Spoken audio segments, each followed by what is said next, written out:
Good afternoon and welcome to Campus Literature Week 2021. My name is June Aming and today I'll be reading from my story, Four Pillars to Freedom, Part 1, Genesis. It will never start the way you expect it to, not when you're a 41-year-old woman with two small children still in primary school. With the excitement all sucked out of your existence and you're staring at the man who was once the love of your life. You will feel as if invisible hands are strangling you. You buy these negligees, well, not the sexy ones from the Victoria's Secret catalogue. No, these are from a little shop on Charlotte Street. They're nice enough and your boobs don't look too bad for a woman your age. You strut around after the kids have been fed and are in their beds. You try all those sexy moves that you see on TV, like laying down with one leg thrown over the other, and your spine arched so far back that the next morning you contemplate making an appointment with a chiropractor that you've heard about but can't afford. He doesn't even look at you. He spends all his time going over the account of the business, as if the red balance will suddenly turn to black the more he pounds on the stupid, oversized children's calculator.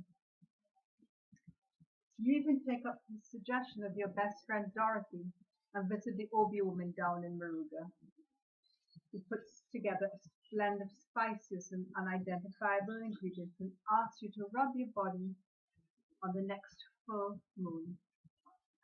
Your body will burn as you apply the elixir, and you will turn a flaming kind of red. You continue because somehow you're desperate for the fool to look at you. Surprise! He doesn't.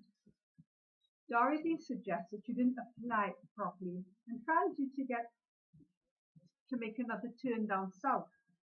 You start to think that it has nothing to do with you, but everything to do with the toothy young guy who was more of a boy that kept asking Dorothy for a light.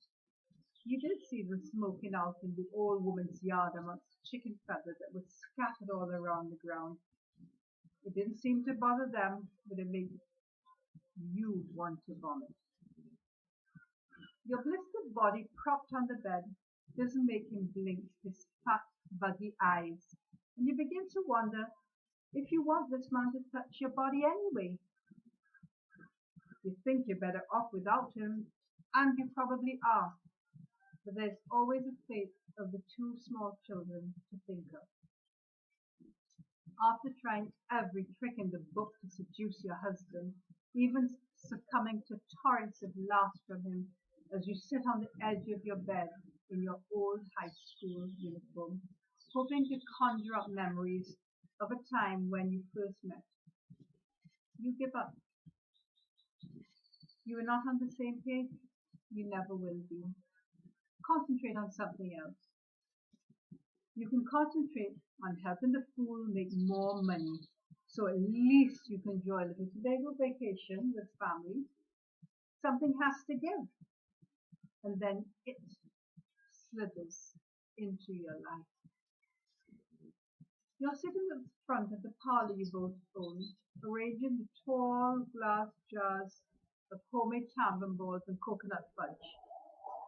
There is the hope that the school children will pick up some of your treats instead of just a Digi or B-Mobile card. Suddenly you look up, and he is coming through the door. He places his large, wrinkled, ashy hands on the counter. You look up at him, and a chill passes through your body. He smiles at both of you, drawing his mouth wide and collapsing his face into the folds of his aged skin. Even in his heavy grey suit, white starched shirt, and thick blue tie, the man does not sweat. His presence seems to draw in all the energy of the store, the dirty black and white checkered linoleum beneath his feet, the termite-ridden counter where his hands lay, the jars of sweets, biscuits, and mints before him, the chicken wire that separates customer from storekeeper, the shelves that frame the stands which are nearly bare save for milk powder, tea bags, and lifebuoy soap, and a few simple haberdasheries. Even Rose, the fool of your life, stops what he is doing and stares helplessly at the enigma. This is really a bad time of the month for us, so whatever you're trying to sell, we're going to have to pass. You say this, and you don't even have to turn your head to know that eyes are boring in the back of your skull, because you have been warned that it is never okay to let people know your financial position. Partner, Rose steps up quickly and walks past you and up to the stranger. What we could do for you? Well, my brother, it may be a more case of what I could do for you.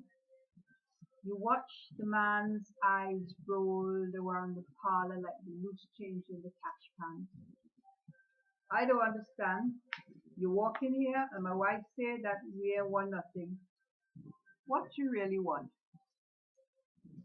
Apologies. My name is Keston and I have a proposition for you. You see him reach into his pocket, pull out a $20 bill and slide it across the counter.